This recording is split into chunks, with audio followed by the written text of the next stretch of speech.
Your grandmother had a saying, right, that something about pressing on and perseverance. Yes, there was this advertisement in the 1960s that McDonald's used, believe it or not, but it was about that nothing was more important than persistence and determination.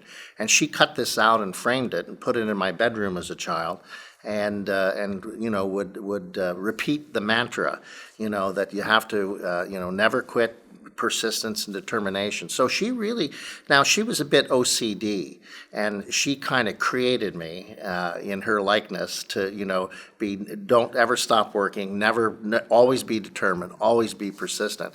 And that sort of stuck with me. And so I really do believe that as a very young person, when you're impressionable, you depend on your parents and grandparents, she really shaped me and created kind of a inner strength and inner force.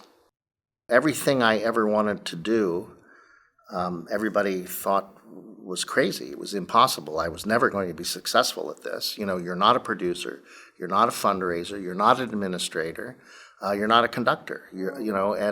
And so when I would say, I'm going to produce a ballet, I'm going to produce a show, I'm going to produce a concert, everybody would say, oh my God. No, you're not.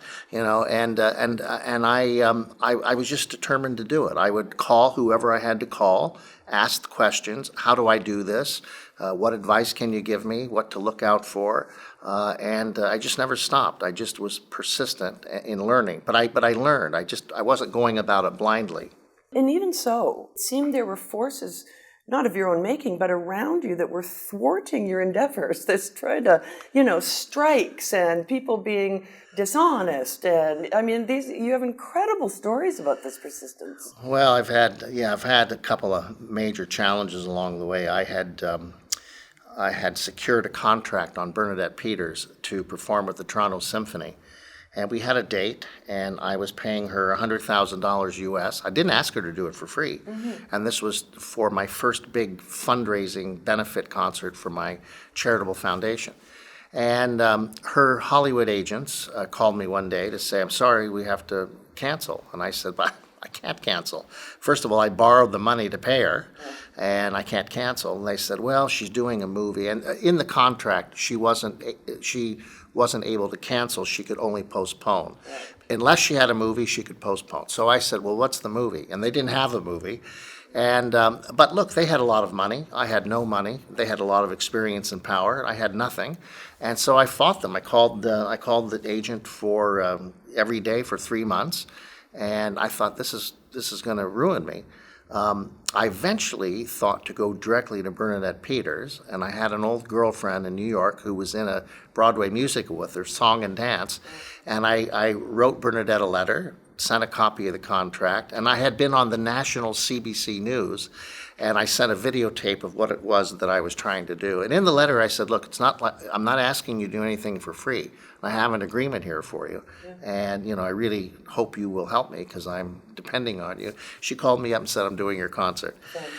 And the agent called me the next day, well, Mr. Bell, we're going to try to do this concert for you, but may I say it was very unethical of you to go directly to Bernadette Peters. And I said, Bert, his name was Bert Taylor. Bert, if you were me, you would have done the same thing. Yeah. But I had stories one after the other. When I took my ballet In the Land of Spirits on tour, I called First Indigenous ballet ever. Yes, and it was $1 million production, which for me was a big production, and everybody poo-pooed it and said it wasn't going to go anywhere, and it turned out to be pretty good. So I tried to book a theater in Western Canada, and the general manager said, what are you bringing in? And I said, well, I'm bringing in this ballet. It was a big hit in Ottawa in the National Arts Centre, and I'm taking it on tour. So he called me back about an hour later to say, I can't give you any dates. And I said, why not? He said, well, the local dance company, who is our principal tenant, won't let you come in here. So I learned from that, and I went to another city, and I called the theater, and the general manager said, what are you bringing in here? And I said, oh, I don't really know. It's going to be some cultural event. And I was, being very flaky. And I said, I may be putting on a powwow. I'm going to put on maybe a powwow. That's what I'm going to do. Well, you'll let us know. Yes. I said, meanwhile, please send me the contract. I'll give you the deposit, and then we have a deal. And so what happened was I signed the contract, made the deposit, and about 4 weeks later, he called me to say, what are you bringing in here? And I said, I'm bringing in the first and only Indigenous ballet. It's $1 million production, and it was a hit in Ottawa. And immediately, the local ballet company called me up and said, you can't bring it in unless we're involved. And you won't be able to sell the tickets. You need us because we're very experienced. And I said, I'm from New York. I don't need you. And I sold out the whole house. Yeah, I sold out the whole house by myself. Not by myself. I had helpers, but I didn't need the local established companies to do it. And all they were saying is, we want to take 20% of your profits.